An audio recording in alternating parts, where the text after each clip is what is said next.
Hi everyone. I hope कि तुम्हारी पढ़ाई बढ़िया से चल रही होगी और उसी की तलाश में कुछ सीखने के लिए तुम इस वीडियो पर भी आए होगे।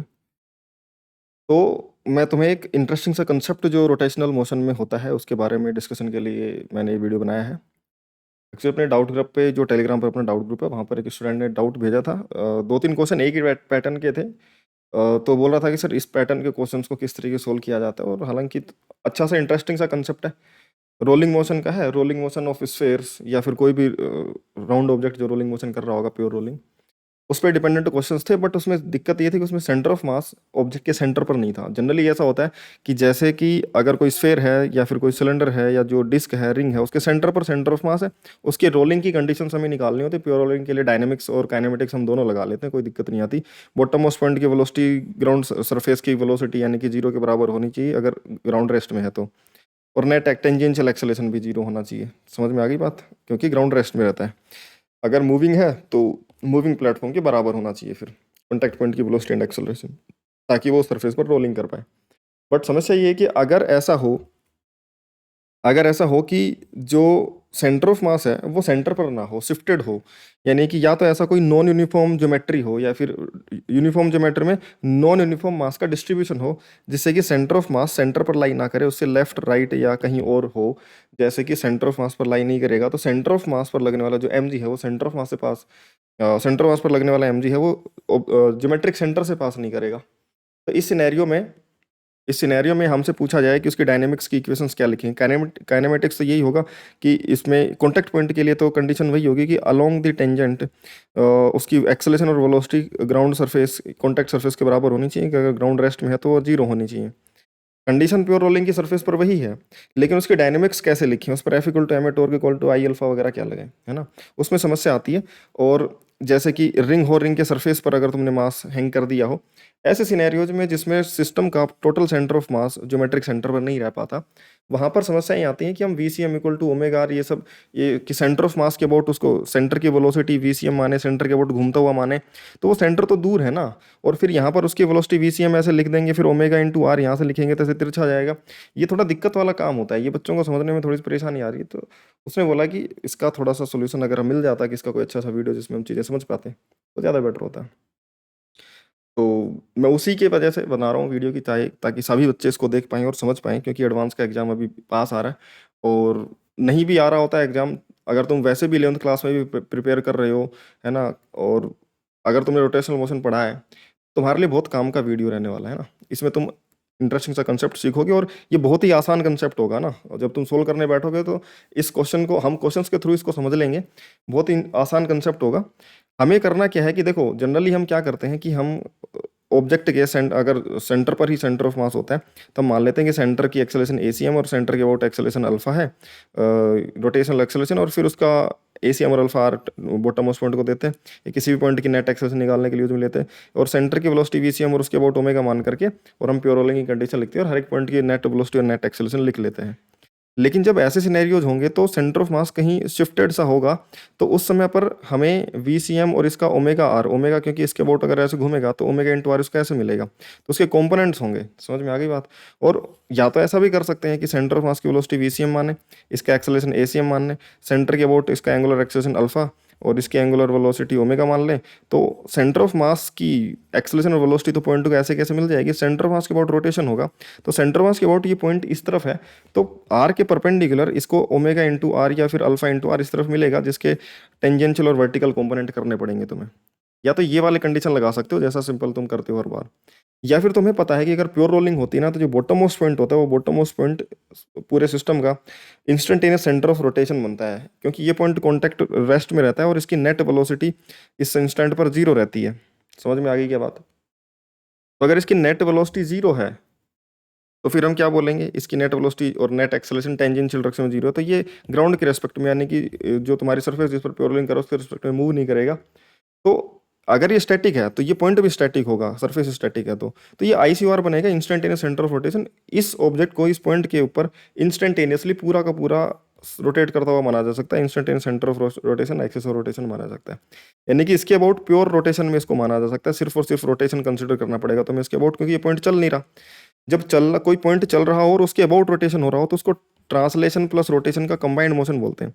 लेकिन जो पॉइंट जिस पॉइंट के अबाउट ऑब्जेक्ट घूम रहा है सिर्फ, यानी कि इस एक्सिस के अबाउट अगर ये ऑब्जेक्ट सिर्फ घूम रहा है, ये एक्सिस नहीं चल रहा, तो फिर इसके अबाउट इस ऑब्जेक्ट का प्योर रोटेशनल मोशन कंसीडर करा जाता है। समझ में आ गई बात?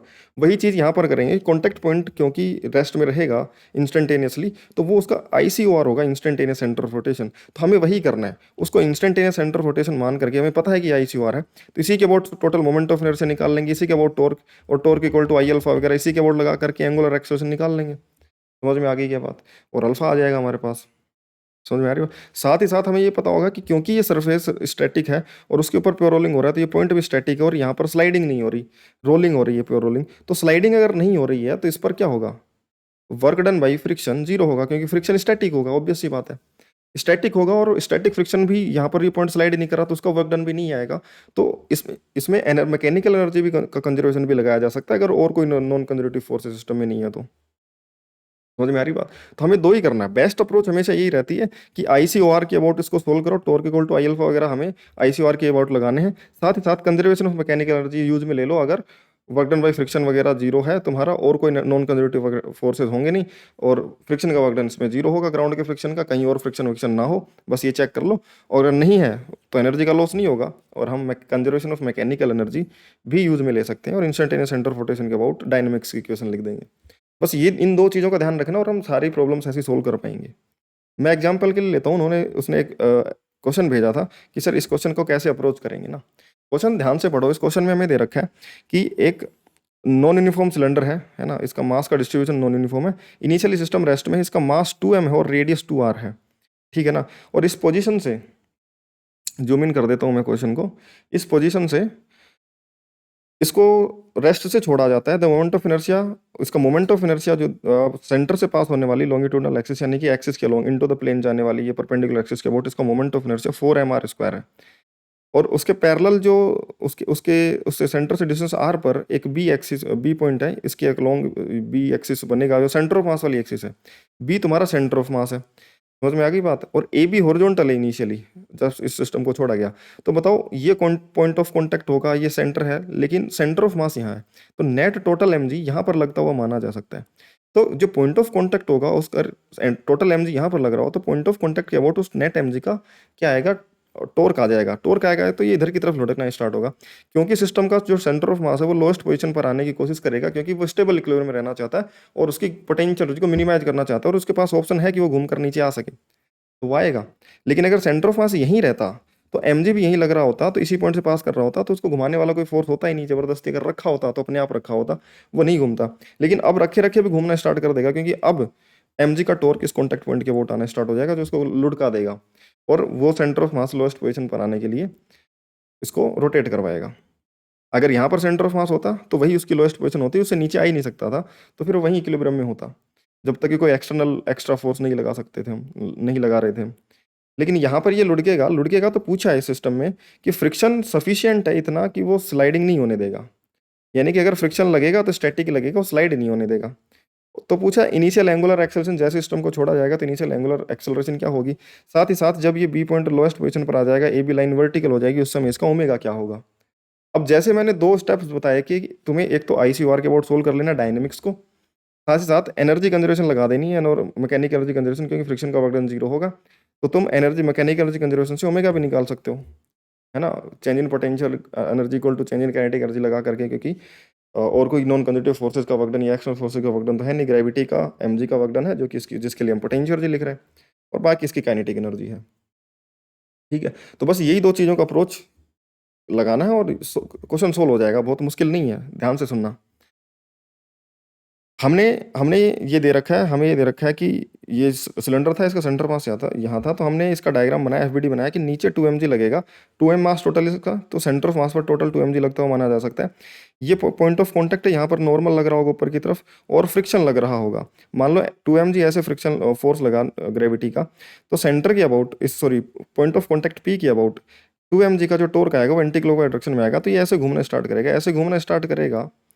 तो जैसे ही इसके अबाउट अगर ये ऐसा एंटी क्लॉकवाइज टॉर्क आएगा तो ये ऐसे घूमेगा, तो ये पॉइंट पीछे फिसलने की कोशिश करेगा, तो हमने मान लिया कि फ्रिक्शन इधर की तरफ लग रहा है, हमने मान लिया, ठीक है। अगर ये फिर फ्रिक्शन इधर भी लगेगा तो भी फ्रिक्शन की वैल्यू नेगेटिव निकल के आ जाएगी जब हम सोल्व करेंगे इसको। तो बट हमने मान लिया कि फ्रिक्शन इधर लग रहा है और नॉर्मल ऐसे लग रहा है और mg, ये तीन ही फोर्स लग रहे हैं इस पर और कोई फोर्स लग ही नहीं रहा। तो नॉर्मल और फ्रिक्शन वो दोनों तो इसी पॉइंट ऑफ कॉन्टैक्ट पी से पास कर रहे हैं, लेकिन 2mg नहीं कर रहा। तो 2mg का टॉर्क आएगा, 2mg वाली जो लाइन है इस पॉइंट पी से परपेंडिकुलर, 2mg वाली लाइन का परपेंडिकुलर डिस्टेंस r के बराबर है, क्योंकि डिस्टेंस 2r दे रखी है और a से b तक की डिस्टेंस r दे रखी है, यानी कि 2mg की परपेंडिकुलर डिस्टेंस पॉइंट p से r दे रखी है। अब जो फ्रिक्शन होगा ये स्टैटिक फ्रिक्शन होगा क्योंकि स्लाइडिंग नहीं है। ये पॉइंट ICOR कंसिडर करा जा सकता है क्योंकि ये स्लाइड नहीं कर रहा, और इस पॉइंट के आउट पूरे ऑब्जेक्ट को प्योर रोटेशन में कंसिडर करा जा सकता है। प्योर रोटेशन के लिए torque equal to I alpha इस पॉइंट के आउट लगा देंगे। इस पॉइंट के आउट टॉर्क लिखेंगे तो सिर्फ और सिर्फ 2mg का आएगा, नॉर्मल और फ्रिक्शन का जीरो हो जाएगा क्योंकि नॉर्मल फ्रिक्शन इसे पास कर रहे हैं तो उसका r परपेंडिकुलर जीरो है। 2mg का 2mg force into perpendicular distance r, तो इसका टॉर्क आ जाएगा एंटी क्लॉकवाइज डायरेक्शन में, तो एंटी क्लॉकवाइज डायरेक्शन में इसका अल्फा मिलेगा। इसको समझ में आ गई बात। तो जो अल्फा इस पॉइंट के अबाउट होगा वही कोई भी एक रिजिड ऑब्जेक्ट होता है उसका हर एक पॉइंट के अबाउट अल्फा और ओमेगा जो है वो सेम रहते हैं। तो हमने देखा कि इस पॉइंट के अबाउट जो अल्फा होगा वही सेंटर ऑफ मास के अबाउट अल्फा होगा, एक ही बात है। तो हम लिख लेते हैं इसको कि जो टॉर्क अबाउट पी जो होगा वो I about p into alpha होगा, torque equal to I alpha p point के अबाउट लगा देते हैं इस एक्सिस के अबाउट। तो इस एक्सिस के अबाउट टॉर्क लिखेंगे तो इसी एक्सिस के अबाउट आई हमने लिखना पड़ेगा और उसका उसी एक्सिस के अबाउट हमें अल्फा मिल जाएगा इसका। तो टॉर्क तो हमने निकाल लिया, पी पॉइंट के 2mg इंटू आर है। मोमेंट ऑफ इनर्शिया निकालना है हमें, इस आई ए एक्सिस से पास होने वाली परपेंडिकुलर एक्सिस के अबाउट मोमेंट ऑफ इनर्शिया दे रखा है हमें। ICM की अगर अबाउट पता होता तो ICM प्लस MD स्क्वायर लगा करके मैं पैरेलल एक्सिस थ्योरम से और पी पॉइंट के अबाउट मोमेंट ऑफ इनर्शिया निकाल लेता। तो देखो ये ए पॉइंट है, यहाँ से पास होने वाली एक्सिस ये है, ये बी पॉइंट है, यहाँ से पास होने वाली एक्सिस ये है, और ये पी पॉइंट है, इससे पास होने वाली एक्सिस ये है। मैं ए से बी की डिस्टेंस हमें दे रखी आर और ए से पी की ये डिस्टेंस इसकी रेडियस 2r के बराबर होगी, तो क्या मैं बी से पी की डिस्टेंस निकाल सकता हूँ, आर स्क्वायर प्लस 2r का स्क्वायर का रूट 5r ये बन जाएगा। समझ में आ गई बात। अब मैं ए से बी के बीच में फिर से वही लगा लेता हूँ पैरेलल एक्सिस थ्योरम। तो पी पॉइंट के लिए अगर मैं पैरेलल एक्सिस थ्योरम लगाना चाहूँ तो पी पॉइंट के वोट जो मोमेंट ऑफ इनर्शिया होगा वो ICM प्लस MD स्क्वायर बन जाएगा, डी तुम्हारा रूट 5r लिखा जाएगा। और बी और ए सेंटर ऑफ मास और सेंटर ए के अबाउट में लगाऊं तो ए के अबाउट जो centre of moment of inertia होगा ICM, क्योंकि शिफ्टिंग जो सेंटर ऑफ मास की पैरेलल एक्सिस थ्योरम में होती है वो सेंटर ऑफ मास से होती है। तो हम ऐसा कर सकते हैं कि सेंटर ऑफ मास से ही शिफ्टिंग कर सकते हैं यहाँ पर और यहाँ पर। ऐसा नहीं है कि इसके अबाउट दे रखा है तो सीधे पैरेलल एक्सिस थ्योरम लगा देंगे, क्योंकि ये सेंटर ऑफ मास नहीं है। शिफ्टिंग जो पैरेलल एक्सिस थ्योरम की लगती है वो सेंटर ऑफ मास से लगती है, सेंटर से नहीं लगती।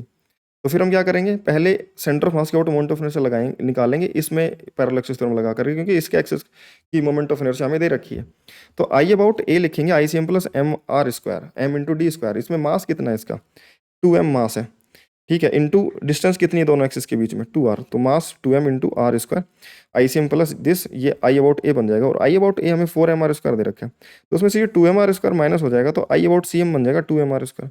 अब I about CM 2mr square दे रखा है, इसका MD स्क्वायर फिर से इसमें ऐड कर देंगे तो आई अबाउट P बन जाएगा ICM plus MD square, ICM 2mr square है और MD स्क्वायर में M है तुम्हारा 2m और D तुम्हारा रूट 5r जो हमने निकाला P पॉइंट से, P एक्सेस से, और इसका स्क्वायर तो 5 का स्क्वायर 5 का जो रूट 5 का स्क्वायर 5 टू जा 10 और प्लस 2 में 12 MR स्क्वायर तुम्हारा P पॉइंट, यानी कि इस P instantaneous center of rotation ICOR उसके अबाउट मोमेंट ऑफ इनर्शिया आ जाएगा 12 MR स्क्वायर। अब टॉर्क जो लिखेंगे torque equal to I alpha इस एक्सिस के अबाउट लगा देंगे, इस P पॉइंट के या P एक्सिस के अबाउट हमने जो moment of inertia sorry torque निकाला था वो 2mgr था, equal to moment of inertia 12 MR square into alpha. एक आर से एक आर कट जाएगा, M से M कट जाएगा, 2 से कट जाएगा 6 और 6g अपॉन में 6r, ये एंगुलर एक्सेलेरेशन निकल के आ जाएगी। 6 अपॉन में g अपॉन में 6r, यानी कि डी ऑप्शन करेक्ट होगा। और मुझे नहीं लगता अगर तुमने इस क्वेश्चन को ध्यान से एक बार सुन लिया तो आगे से ऐसे प्रॉब्लम में तुम्हें कभी भी ये अल्फा निकालने में कोई भी दिक्कत आने वाली है, एंगुलर एक्सेलरेशन। समझ में आ गई क्या बात। तो एंगुलर एक्सेलरेशन हमने निकालनी थी, वो डी ऑप्शन आ गया तुम्हारा g अपॉन में 6r। ठीक है, हमेशा सेम काम करना है तुम्हें, कोई अलग से तुम्हें कुछ सोचना ही नहीं है कि पॉइंट ऑफ कॉन्टैक्ट जो होगा वो IC हो रहा होगा, इसके अबाउट आई निकालो टोटल और इसके अबाउट टॉर्क देखो, torque equal to I alpha लगा दो, काम खत्म, अल्फा आ जाएगा। अब ACM अगर हमें निकालना होता तो इसी सवाल में पूछ लेता कि ACM क्या है। मैं तुम्हें सारी चीज़ें कैलकुलेट करना सिखा देता हूँ, अल्फा ACM ओमेगा VCM सारी चीज़ें है ना, ताकि कोई दिक्कत ना हो बाद में। ACM हमें निकालने को देता तो हमें पता था कि जो तुम्हारा ACM है वहाँ पर सेंटर ऑफ मास यहाँ पर है, P पॉइंट यहाँ पर है, इस P पॉइंट के अबाउट इस पूरे ऑब्जेक्ट को प्योर रोटेशन में माना जा सकता है, तो इसका हर एक पॉइंट इसके अबाउट फिलहाल सर्कुलर मोशन में होगा, रोटेशन में होगा। तो सेंटर ऑफ मास भी फिलहाल इसी पॉइंट के अबाउट प्योर रोटेशन में होगा, तो इस पॉइंट के अबाउट इंस्टेंटेनियसली वो रोटेट कर रहा होगा। तो हर एक पॉइंट इसके अबाउट रोटेट कर रहा है, तो यहाँ से V इक्वल टू ओमेगा और I torque sorry acceleration equal to alpha r में लगा सकता हूँ पी पॉइंट वाली एक्सिस से। तो ये देखेंगे कि सेंटर ऑफ मास का आरसीएम कितना है, वो हमने देखा √5 आ रहा है, ऊपर निकाला था हमने आरसीएम, आरसीएम ये √5 आ रहा है। समझ में आ गई बात। अच्छा, अगर इस पॉइंट के अबाउट प्योर रोटेशन में है ये पॉइंट सेंटर ऑफ मास, या हर एक पॉइंट इसके अबाउट प्योर रोटेशन में है, तो इस पॉइंट के लिए अगर ये प्योर रोटेशन में है तो इस सर्कल में घूम रहा होगा इस इंस्टेंट के लिए। अगले इंस्टेंट पर हालांकि अगला पॉइंट कांटेक्ट में आएगा तो फिर ये अलग पॉइंट के अबाउट रोटेट कर रहा होगा, लेकिन इस इंस्टेंट पर तो इसी पी पॉइंट के अबाउट प्योर रोटेशन में यानी सर्कुलर मोशन में माना जा सकता है इस पॉइंट को। तो इसका जो एक्सेलरेशन होगा टेंजेंशियल डायरेक्शन में एक्सेलरेशन होगा, एक तो एसीएम, समझ में आ गई के बाद। और इस इंस्टेंट पर क्योंकि ओमेगा जीरो है तो सेंट्रीपिटल एक्सेलरेशन इसका जीरो होगा। अगर ओमेगा भी होता है इस इंस्टेंट पर तो हम सेंट्रीपिटल एक्सेलरेशन भी लिख देते, और एक तो टेंजेंशियल एक्सेलरेशन अल्फा की वजह से और ओमेगा की वजह से आने वाला सेंट्रीपिटल एक्सेलरेशन, दोनों एक्सेलरेशन लिख देते।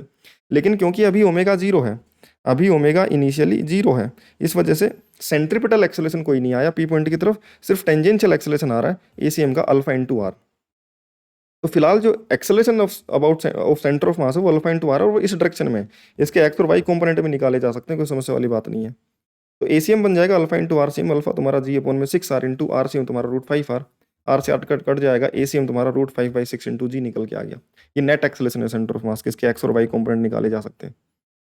समझ में आ गई के बाद। अगर ओमेगा भी होता तो हम सेंटर की तरफ ओमेगा स्क्वायर आर भी लिख देते और इन दोनों का रिजल्टेंट निकाल लेते, और या फिर एक्स और वाई में कंपोनेंट करके नेट एक्स में और नेट वाई में एक्सेलरेशन निकाल लेते। समझ में आ गई क्या बात। आई होप कि सिनेरियो क्लियर होगा। अब हम देखते हैं कि ओमेगा कैसे निकालें, क्योंकि ये अल्फा तो टाइम के साथ वेरिएबल होगा, क्योंकि सेंटर ऑफ मास की जो लोकेशन है वो अलग अलग पॉइंट पर अलग अलग टाइम पर अलग अलग तरीके से इसका टॉर्क आएगा, क्योंकि अभी यहाँ पर है, फिर ये कभी यहाँ पर होगा, कभी यहाँ पर होगा, इस तरीके से। तो इस पॉइंट के आईसीआर जो होंगे उसके अबाउट एमजी का टॉर्क बदलता जाएगा, टॉर्क वेरिएबल होगा, तो कैसे कैलकुलेट करें कि भाई कितने टाइम के बाद ओमेगा कितना होगा ये सब। तो हम डायनेमिक्स से करने जाएंगे उस चीज़ को, वो थोड़ा डिफिकल्ट पड़ेगा, लेकिन अगर हम एनर्जी के मेथड से उसको सोचेंगे तो आसान होगा बहुत ज़्यादा। हमें ये पूछा गया है कि पहले ये यहाँ पर था और जब ए बी लाइन वर्टिकल हो गई, यानी कि ये बी नीचे आ गया, वर्टिकल होने का मतलब बी नीचे आ गया, सेंटर ऑफ मास नीचे आ गया, तो इस सिनेरियो में यहाँ से यहाँ तक प्रोसीजर में हालांकि वो चलेगा लेफ्ट डायरेक्शन में, तो ये वाला सिनेरियो राइट साइड में होगा और ये वाला सिनेरियो लेफ्ट साइड में होगा। बट मैं पहले और बाद की बात बना रहा हूँ, इनिशियली वो ऐसा था और बाद में ऐसा होगा। हालांकि क्योंकि ओमेगा एंटी क्लॉकवाइज आया है तो वीसीएम पे पीछे की तरफ ये ऐसे लुढ़केगा और लेफ्ट डायरेक्शन में चलना स्टार्ट करेगा। और मैं ये बिफोर एंड आफ्टर का सिनेरियो बना रहा हूँ कि बिफोर ऐसा है और आफ्टर ऐसा है। तो मान लो कि जब ये नीचे आया तो इसकी पोटेंशियल ग्रेविटेशनल पोटेंशियल कम हुई है, लेकिन इस पर कोई वर्क डन नहीं हुआ है फ्रिक्शन का, यानी कि एनर्जी का कोई लॉस नहीं हुआ है। तो इसके अबाउट जो ये आईसीओआर रहेगा हमेशा। अब नया पॉइंट कॉन्टेक्ट में आ गया होगा तो अब ये पॉइंट आईसीओआर है, इसके अबाउट ओमेगा निकालना हमें कि इसका एंगुलर वेलोसिटी कितना होगा। तो अगर मैकेनिकल एनर्जी कंजर्व्ड है सिस्टम की, क्योंकि फ्रिक्शन का वर्क डन जीरो और कोई नॉन कंजर्वेटिव सिस्टम पर वर्क कर नहीं रहा फोर्स, तो हम क्या कर सकते हैं कंजर्वेशन मैकेनिकल एनर्जी। इनिशियली जो ग्रेविटेशनल पोटेंशियल एनर्जी थी वो जितनी कम हुई उतनी काइनेटिक एनर्जी में कन्वर्ट हुई होगी। और क्योंकि ये पॉइंट आईसीओआर है, इस पॉइंट के अबाउट प्योर रोटेशन की काइनेटिक एनर्जी लिखी जा सकती है ½ I⍵²। क्योंकि ये मूविंग एक्सिस नहीं है तो हमें ½ mv² + ½ I⍵² यूज करने की जरूरत नहीं है। सेंटर ऑफ मास के अबाउट हम वैसे चीजें नहीं लगा रहे, तो ½ mvcm² + ½ Icmω² लगाना पड़े। अगर हमें कोई ऐसे एक्सिस पता है जो एक्सिस ऑफ रोटेशन है, यानी कि इसके बाद प्योर रोटेशन हो रहा है, तो अगर प्योर रोटेशन हो रहा है तो प्योर रोटेशन की काइनेटिक एनर्जी लिखी जाएगी सिर्फ और सिर्फ ½ I⍵²। और पी पॉइंट वही पॉइंट है आईसीओआर, तो इसके अबाउट सिर्फ और सिर्फ ½ I⍵² ही इसकी ऑब्जेक्ट की पूरे की टोटल काइनेटिक एनर्जी बनेगी। बट इसके अबाउट मोमेंट ऑफ इनर्शिया हमें निकालना पड़ेगा। समझ में आ गई क्या बात। अब इसके अबाउट हम मोमेंट ऑफ इनर्शिया निकालेंगे, ये कितना बनेगा। इस पी पॉइंट के अबाउट जो मोमेंट ऑफ इनर्शिया बनेगा सिस्टम का, हमने अभी निकाला था ऊपर की तरफ कि इस पी पॉइंट के अबाउट मोमेंट ऑफ इनर्शिया जब ये इस पॉइंट पर होगा, समझ में आ गई बात है, सेंटर ऑफ मास। तो सेंटर ऑफ मास से इसकी डिस्टेंस कितनी होगी, फिलहाल सेंटर ऑफ मास के अबाउट इसकी डिस्टेंस सिर्फ और सिर्फ आर होगी। तो जो मोमेंट ऑफ इनर्शिया लिखा जाएगा इसमें कंजर्वेशन मैकेनिकल एनर्जी हम लगा सकते हैं ना। कंजर्वेशन मैकेनिकल एनर्जी लगाते समय जो मैं बता रहा था कि ये जो रोटेशनल एनर्जी हम इस पॉइंट के अबाउट लिख सकते हैं ½ I⍵² में, हमें ध्यान देना पड़ेगा कि इस पॉइंट के अबाउट मोमेंट ऑफ इनर्शिया क्या है। हम पिछला वाला जो मोमेंट ऑफ इनर्शिया है, क्या यही वाला moment of inertia directly use में ले सकते हैं जो इस पॉइंट पी के अबाउट था। यहाँ पर वो moment of inertia P point के अबाउट आया था 12mr²। लेकिन देखो वो सिनेरियो अलग था, उस सिनेरियो में पॉइंट पी यहाँ पर था और सेंटर ऑफ मास की डिस्टेंस ये यहाँ से √5r थी। फिलहाल इस सिनेरियो में अभी अगर हम देखेंगे सेंटर ऑफ मास यहाँ पर आ चुका है, तो अब इस पी पॉइंट से इसकी डिस्टेंस है वो घट करके आर रह चुकी है। अब वो डिस्टेंस नहीं जो पहले थी, तो अब इस पॉइंट के अबाउट अगर मैं मोमेंट ऑफ इनर्शिया वही लगा दूंगा तो गलत हो जाएगा, ये गलत मोमेंट ऑफ इनर्शिया होगा। अभी हमें इसके बाद अबाउट मोमेंट ऑफ इनर्शिया दोबारा से कैलकुलेट करना पड़ेगा प्योर रोटेशनल काइनेटिक एनर्जी लिखते समय। इस पॉइंट के अबाउट का आई अब बदल चुका है, तो अब क्या मोमेंट ऑफ इनर्शिया, उसके लिए हमें कैलकुलेशन करनी पड़ेगी कि इसको मान लो ये पॉइंट पी है, तो पी डैश बोल दो इसको, नया पॉइंट कॉन्टेक्ट का होगा ये। इसमें सेंटर ऑफ मास से जो डिस्टेंस है इस पॉइंट की वो आर है, तो ICM plus M D square में जो डी लिखेंगे इस बार वो आर लिखेंगे। तो कंजर्वेशन मैकेनिक एनर्जी लगाते समय जो मैं मोमेंट ऑफ इनर्शिया यूज में लूंगा वो ICM plus M D square जो फॉर्मूला है उसमें आईसीएम 2m मास है into R square, sorry 2m R square, उसका आईसीएम हमने निकाला ऊपर, और उसका मास जो है m वो 2m है इंटू डिस्टेंस r है यहाँ से सेंटर ऑफ मास से अब नई वाले एक्सिस की, तो r का स्क्वायर, फिर 2m R square plus 2m R square 4m R square इसका मोमेंट ऑफ इनर्शिया बनेगा नई वाले पी एक्सिस के अबाउट।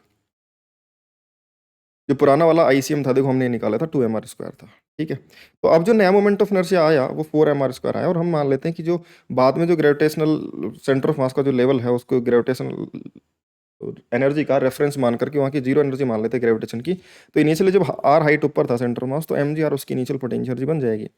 तो कंजर्वेटिव मैकेनिकल एनर्जी यूज करेंगे u initial plus k initial equal to u final plus k final, तो initially है उसकी energy total mass 2m into g into r plus kinetic energy initially zero थी equal to zero potential energy plus kinetic energy half I p dash into omega, half I omega square pure rotation की energy, और आई तुम्हारा आई p dash बनेगा, और आई p dash हमने निकाला नया moment of inertia 4m R square.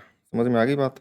अब omega square हमसे पूछा, एंगुलर वेलोसिटी ओमेगा हमसे पूछी थी, वहाँ से कैलकुलेट होकर के आ जाएगी 2mg r, इसका ग्रेविटेशनल पोटेंशियल एनर्जी इनिशियली थी इक्वल टू हाफ आई तुम्हारा 4m R square into omega square, M से एम चला गया, आर स्क्वायर से एक आर चला गया, और इधर देखो ओमेगा स्क्वायर बन गया, टू उधर चला गया, टू टू जा 4 अपॉन में नीचे वाला 4 ये कट गया, और ये जी अपॉन में R, root G by R तुम्हारा एंगुलर वेलोसिटी बन गई यहाँ पर। समझ में आ गई।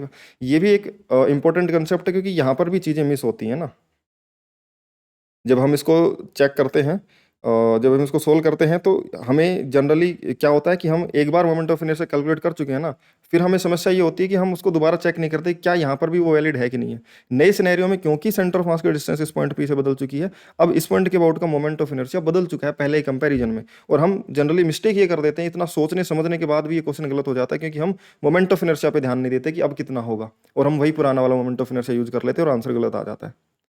समझ में आ गई क्या बात।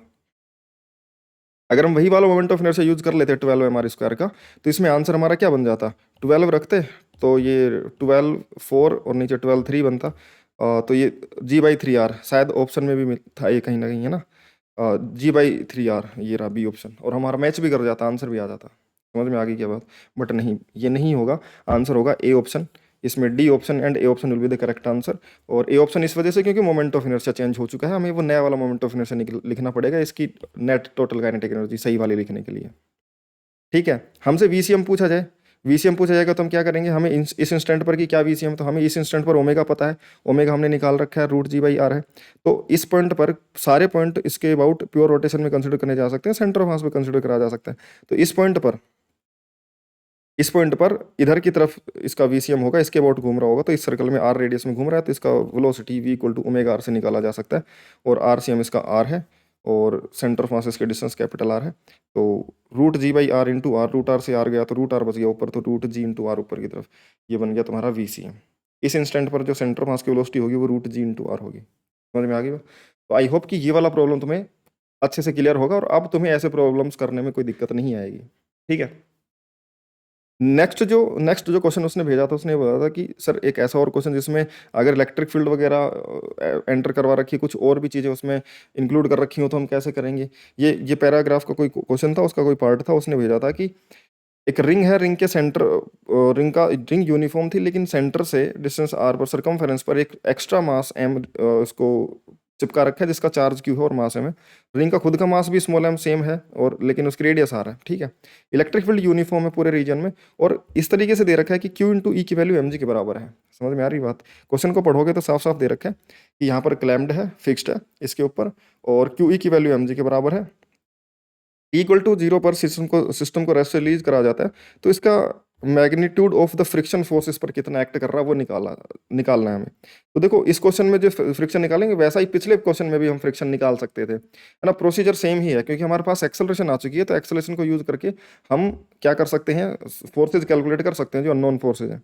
तो ये करेंगे, ये सेम प्रोसीजर पिछले क्वेश्चन में भी फ्रिक्शन कैलकुलेट करने में किया जा सकता है, इसमें जो हम करेंगे। हमें सिनेरियो ये दे रखा था कि यहाँ पर क्यू चार्ज एम मास का है, इनिशियली रश से छोड़ा गया है, तो इस क्यू चार्ज पर इलेक्ट्रिक फील्ड की वजह से इधर की तरफ क्यू ई फोर्स लगेगा, साथ ही साथ सेंटर पर रिंग का जो सेंटर था वहाँ पर रिंग के ऊपर नीचे एम जी लगेगा, और सर्कमफेरेंस पर जो एम मास है उसकी वजह से सर्कमफेरेंस पर नीचे एम जी लग रहा होगा। या फिर ऐसा भी कर सकता हूँ कि दोनों का जो सेंटर ऑफ मास होगा, एम मास यहाँ पर एम मास यहाँ पर, तो टोटल 2m मास को सेंटर ऑफ मास पर रख सकता हूँ, यहाँ पर भी 2m लगा करके उसका भी टॉर्क निकालूँ, तो सेम ही बात है। समझ में आ गई बात, वो सेम ही आंसर आएगा। बट अगर हम देखें कि इसका एम जी यहाँ पर लग रहा होगा, इसका एम जी यहाँ पर, नॉर्मल एक पॉइंट पी से पास हो रहा होगा ऊपर की तरफ कॉन्टैक्ट में क्योंकि यही है, और एक फ्रिक्शन लग रहा होगा, हमने मान लिया राइट साइड डायरेक्शन में, हमें लग रहा है कि क्लॉकवाइज घूमना स्टार्ट करेगा तो फ्रिक्शन आगे लगना चाहिए, तो हमने मान लिया फ्रिक्शन आगे, कुछ नहीं होगा, पीछे होगा, जो भी होगा आंसर में निकल के आ जाएगा नेगेटिव आ रहा, मतलब कि फ्रिक्शन हमारे डायरेक्शन की अपोजिट है। जीरो आ रहा है तो फिर अलग बात है, जैसा कि इस क्वेश्चन में उसने टिक लगा के भेजा था, उसका शायद वो जीरो आंसर सही है। ठीक है, तो इस क्वेश्चन का आंसर ये हो सकता है, तो हम सोल्व करेंगे तो हमें पता लग जाएगा, इसमें हमें आंसर पता हो ऐसा कोई जरूरी नहीं है, पहले से सोल्व करेंगे, आसान प्रॉब्लम होती है सोल्व हो जाती हैं। हमें फिर से ये पता है कि अगर ये रोलिंग और स्लाइडिंग नहीं कर रहा है, तो ये प्योर रोलिंग कर रहा होगा, तो पी पॉइंट तुम्हारा आई सी ओ आर होगा। और अगर ये आई सी ओ आर है तो इसके अबाउट फिर से वही कर लेते हैं, torque equal to I alpha लगाते हैं और सोल्व कर लेते हैं, अल्फा से एसीएम आ जाएगा, एसीएम से एफ इक्वल टू एम लगा करके हम फोर्सेज वगैरह निकाल सकते हैं। तो पी पॉइंट के बाद टॉर्क लिखेंगे तो या तो टोटल मास 2m यहाँ पर मान के 2 mg यहाँ लगा दो r/2 पर, या फिर ये mg यहाँ लग रहा है, इसका रिंग का सेंटर ऑफ मास पर रिंग का mg, इस पॉइंट का mg यहाँ पर लग रहा है। अब mg और ये नॉर्मल इसी पॉइंट से पास कर रहे हैं, इनका कोई टॉर्क आएगा नहीं, फ्रिक्शन खुद यहीं से पास कर रहा है, फ्रिक्शन का भी टॉर्क नहीं आएगा, सिर्फ और सिर्फ आएगा इस mg का और इस QE का, इलेक्ट्रिक फील्ड के डायरेक्शन में जो QE फोर्स लगेगा और वर्टिकल डायरेक्शन में जो इस पर mg लग रहा होगा। mg जो फोर्स लग रहा है वो इस पॉइंट से कैपिटल R डिस्टेंस पर लग रहा है, तो mg इंटू आर उसका क्लॉकवाइज टॉर्क है। QE जो लग रहा है, QE भी QE की जो लाइन ऑफ फोर्स है वो भी इस पॉइंट पी से परपेंडिकुलर आर के डिस्टेंस पर ही है, तो इसके लिए भी QE इंटू आर परपेंडिकुलर करूंगा तो वो परपेंडिकुलर डिस्टेंस रेडियस आर के बराबर ही है, साथ ही साथ ये भी क्लॉकवाइज घुमाएगा और ये भी क्लॉकवाइज, तो दोनों जुड़ेंगे। तो टॉर्क लिखूंगा तो mg नॉर्मल फ्रिक्शन का जीरो है, इस वाले mg का आएगा mg इंटू आर, और इस वाले QE का आएगा QE इंटू आर। और क्योंकि ये क्लॉकवाइज टॉर्क आएगा और हमें ये भी दे रखा है, दोनों के दोनों क्लॉकवाइज जुड़ जाएंगे, और हमें ये भी दे रखा है कि QE की वैल्यू mg के बराबर है, तो यहाँ पर mg रखेंगे तो mgr प्लस mgr 2mgr इतना नेट टॉर्क होगा पी पॉइंट के अबाउट।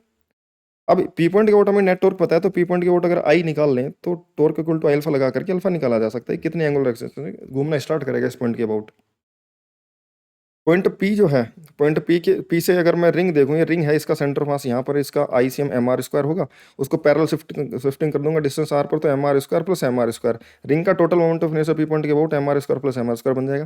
साथ ही साथ ये वाला जो मास m है, पॉइंट मास है, पॉइंट मास का तो सीधा MD² लिख देंगे, और ये डिस्टेंस क्या है √2 इंटू आर, क्योंकि ये आ रहा है ये आ रहा है तो ये हाइपोटेनस बनेगा इसका 90 डिग्री के सामने, √2r ये डिस्टेंस होगी, और ये तुम्हारा MD² यानी कि m इंटू √2r का स्क्वायर, यानी कि फिर से 2mr², इसका भी 2mr², इसका टोटल पी पॉइंट के वोट सिस्टम का मोमेंट ऑफ इनर्शिया इस इंस्टेंट पर 4mr² है। हर इंस्टेंट पर अलग होगा क्योंकि कॉन्टैक्ट पॉइंट अलग होंगे, और उसकी ये नीचे भी आएगा ऊपर भी जाएगा, तो अलग अलग डिस्टेंस से फिर होगा, तो इसका मोमेंट ऑफ इनर्शिया बदल जाएगा, तो नेट मोमेंट ऑफ इनर्शिया बदलता हुआ रहेगा कॉन्टैक्ट पॉइंट के अबाउट, जैसा कि पिछले प्रॉब्लम में भी हो रहा था। तो इसमें भी IP हमारा 4mr² बन जाएगा इस इंस्टेंट पर, और टॉर्क इक्वल टू अल्फा लगा देंगे, टॉर्क हमारा 2mgr आया था, इक्वल टू IP हमारा 4mr² इंटू अल्फा आ रहा है, m से m कट जाएगा, एक r से एक r कट जाएगा, 2 से कट जाएगा 4, तो 2 बच जाएगा, तो एंगुलर एक्सेलेरेशन निकल के आ जाएगा g अपॉन में 2r। हमसे एंगुलर एक्सेलेरेशन पूछा नहीं, हमसे पूछा है कि फ्रिक्शन कितना लग रहा होगा। फ्रिक्शन निकालने के लिए फोर्स निकालने के लिए हम क्या निकालेंगे, क्योंकि इस पॉइंट के ओर तो हमें टॉर्क वोर्क तो मिल नहीं रहा, उसमें तो फ्रिक्शन आ नहीं रहा, तो हम लिख लेंगे सेंटर ऑफ मास की एक्सेलरेशन। इस इंस्टेंट पर पूरे सिस्टम का सेंटर ऑफ मास यहाँ पर है, सेंटर ऑफ मास अगर यहाँ पर है पी पॉइंट के अबाउट, तो ये RCM बनेगा, और ये r/2 90 डिग्री, तो ये कितना बन जाएगा r² प्लस r/2 का स्क्वायर, RCM तुम्हारा बन जाएगा √5/2 इंटू आर। और अगर ये एंगल थीटा है तो आर के, अगर इस पॉइंट के अबाउट प्योर रोटेशन में माना जा सकता है पूरा सिस्टम, इस पॉइंट के अबाउट इस इंस्टेंट पर, तो सेंटर ऑफ मास भी उसके अबाउट सर्कल में घूमेगा, तो RCM में tangential acceleration alpha into r आ जाएगी। ओमेगा जीरो था तो सेंटर ऑफ मास की कोई ACM तो आएगी नहीं, सेंटर ऑफ मास की कोई एक्सेलेरेशन सेंटर की तरफ यानी कि पी की तरफ, तो सेंट्रीपिटल एक्सेलेरेशन तो आएगी नहीं, सिर्फ और सिर्फ टेंजेंशियल एक्सेलेरेशन आएगी alpha into R circular motion के लिए रेडियस के परपेंडिकुलर। अब ये ACM जो बनेगी अल्फा इंटू आर CM बनेगी, तो अल्फा g/2r हमने निकाला था, और RCM √5/2r निकाला, तो यहाँ से r से r कट जाएगा और √5g/4 ये ACM निकल के आएगा। फ्रिक्शन जो लग रहा था वो एक्स डायरेक्शन में लगने वाला फोर्स था, साथ ही साथ इस पर क्यूई भी आगे की तरफ लग रहा है। लेकिन हमें फ्रिक्शन जो कैलकुलेट करना है एक्स डायरेक्शन का फोर्स था, तो हम ये देखेंगे कि नेट एक्स डायरेक्शन में सेंटर ऑफ मास की एक्सेलरेशन क्या है, क्योंकि सेंटर ऑफ मास को एक्सटर्नल फोर्स ही क्या कर सकते हैं, एक्सेलरेट कर सकते हैं। एक्स डायरेक्शन में नेट फोर्स एक्स डायरेक्शन की एसीएम को के लिए रेस्पॉन्सिबल होगा सिस्टम के लिए।